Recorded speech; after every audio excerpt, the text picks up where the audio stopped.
kita dari kelompok 3 kelas B akan mempresentasikan tentang titrasi redoks. Sebelum itu yuk kenalan dulu sama kita. Yang pertama ada Rofadah dengan NPM 037, Tiara NPM 043, Nina NPM 056, Wulandari NPM 058, Tifana NPM 069, dan Hari Rahman NPM 070. Ngomong-ngomong tentang titrasi redoks, emang apa sih titrasi redoks itu? Yuk simak penjelasannya dengan melihat peta kita. Yang pertama kita akan menjelaskan pengertian dan prinsip titrasi redoks, kemudian mekanisme titrasi redoks, contoh titrasi redoks, dan susunan alat dari titrasi redoks.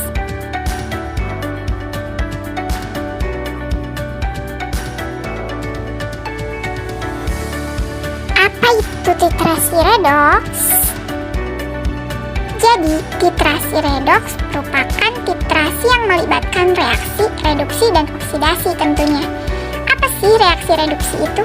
Reduksi didefinisikan sebagai hilangnya hidrogen atau perolehan oksigen atau hilangnya elektron.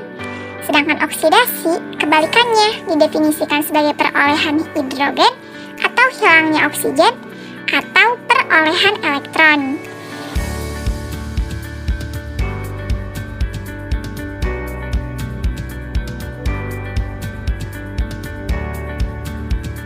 Nah, kalau teman-teman masih belum bisa ngebedain apa reduksi sama oksidasi, yuk kita lihat penjelasan berikut. Reduksi itu kata kuncinya adalah hilang hidrogen atau atom H, hilang elektron, dan bertambahnya oksigen atau O2. Sedangkan oksidasi kebalikannya, bertambahnya hidrogen atau atom H, bertambah elektron, dan hilangnya oksigen atau O2. Zat atau senyawa yang mampu mereduksi disebut reduktor, dan zat atau senyawa yang mampu mengoksidasi disebut oksidator. Tapi aku masih belum ngerti titrasi redoks tuh kayak gimana sih?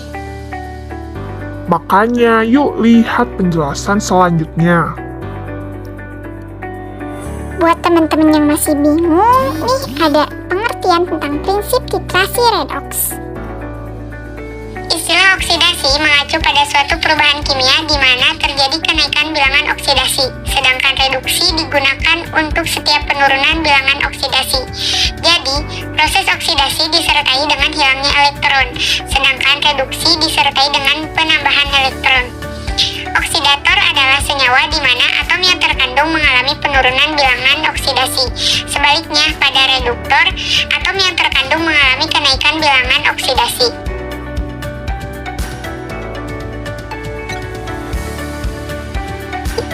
Oksidasi reduksi harus selalu berlangsung bersamaan, saling mengkompensasi satu sama lain.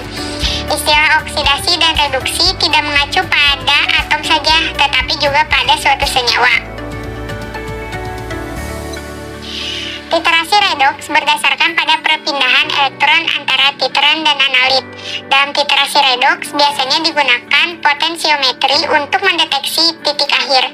Namun ada pula yang menggunakan indikator yang dapat berubah warna dengan adanya kelebihan titran yang digunakan.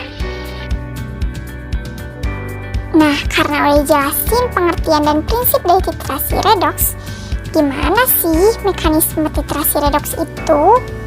Yuk kita bahas. Mekanisme titrasi redoks jenis idiometrik dilakukan dengan cara titrasi langsung. Titrasi langsung atau iodimetri merupakan metode titrasi redoks yang melibatkan iodin yang bereaksi secara langsung.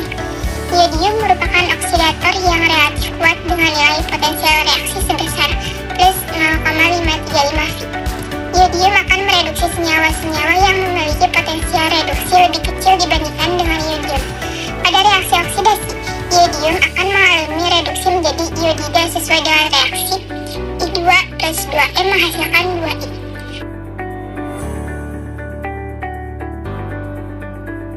Larutan baku iodium dapat digunakan untuk analisis kuantitatif senyawa-senyawa yang mempunyai potensial oksidasi lebih kecil daripada sistem iodium iodida. Sebagaimana persamaan di atas atau dengan kata lain digunakan untuk senyawa-senyawa yang bersifat reduktor yang cukup kuat seperti vitamin C, tiosulfat, arsenit, sulfida, sulfit, stibium 3, timah 2, dan ferrosianida. Daya mereduksi dari berbagai macam zat kimia tergantung pada konsentrasi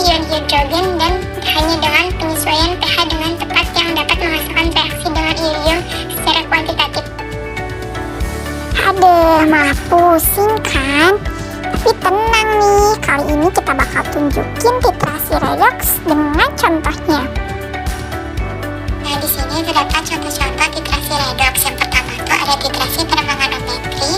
Metode ini tuh titrasi redoksnya menggunakan kalium permanganat sebagai titran. Kalium permanganat juga termasuk oksidator kuat dan bereaksinya secara cepat. Selanjutnya ada dikromatometri. Nah, titrasi ini tuh metodenya menggunakan senyawa dikromat sebagai oksidator. Senyawa dikromat juga merupakan oksidator kuat tetapi lebih lemah dari permanganat. Lalu ada titrasi verimetri. Metode ini tuh digunakan dalam penentuan besi, arsenik, antimon, titanium, dan lain-lainnya. Lalu ada titrasi iodimetri. Ini tuh dibagi menjadi dua. Yang pertama tuh iodimetri ini tuh secara langsung, dan iodometri ini tuh secara tidak langsung. Dan yang terakhir ada titrasi bromatometri. Metode ini tuh digunakan untuk menetapkan senyawa-senyawa organik aromatis dengan membentuk tribosom substitusi.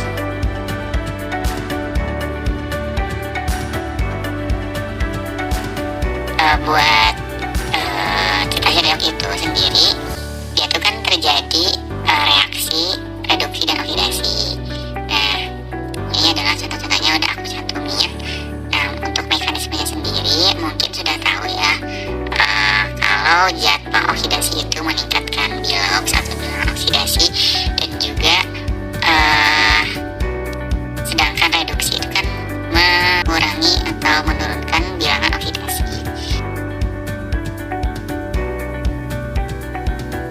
Selain mekanisme, kira-kira ada alat apa aja sih yang kita gunain buat titrasi redoks?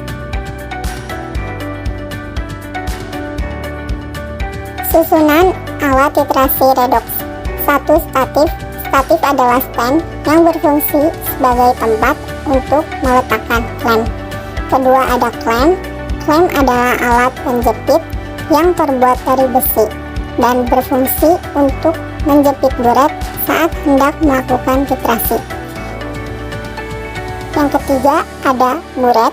Buret berfungsi untuk meneteskan sejumlah reagen cair dalam eksperimen yang tentunya memerlukan presisi. Yang keempat, ada labu Erlenmeyer yang fungsinya untuk menampung larutan yang akan dititrasi. Cara merangkai alat titrasi redoks ini adalah: 1. Pasang klem pada statis, tingginya sesuai dengan buret. Yang kedua, jepit buret pada klem. Yang ketiga, posisikan skala buret di hadapan praktikan. Dan yang terakhir, keempat, simpan labu Erlenmeyer sebagai penampung larutan. Nah, di sini ada beberapa contoh atau dokumentasi gambar dari titrasi redoks yang digunakan.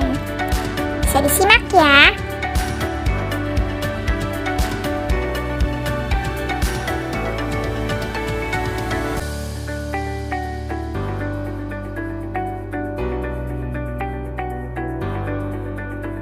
Nah, gimana nih setelah kita udah jelasin dari mulai pengertian, prinsip, mekanisme, contoh, zat aktif, dan juga susunan alat serta cara merangkainya? Apakah dari teman-teman masih ada yang bingung apa sih itu titrasi redoks? Kami harap ilmu yang kami sampaikan tidak cukup untuk membuat teman-teman puas ya. Diharapkan teman-teman menggali informasi lain dan dari sumber lain sehingga teman-teman dapat membuka pikiran teman-teman dan dapat lebih memaksimalkan pengetahuan tentang titrasi redoks.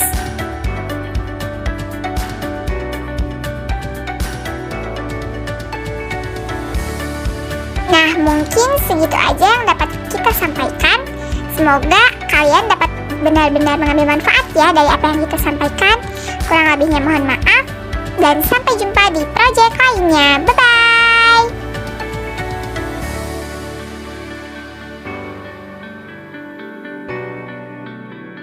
Created using Powtoon.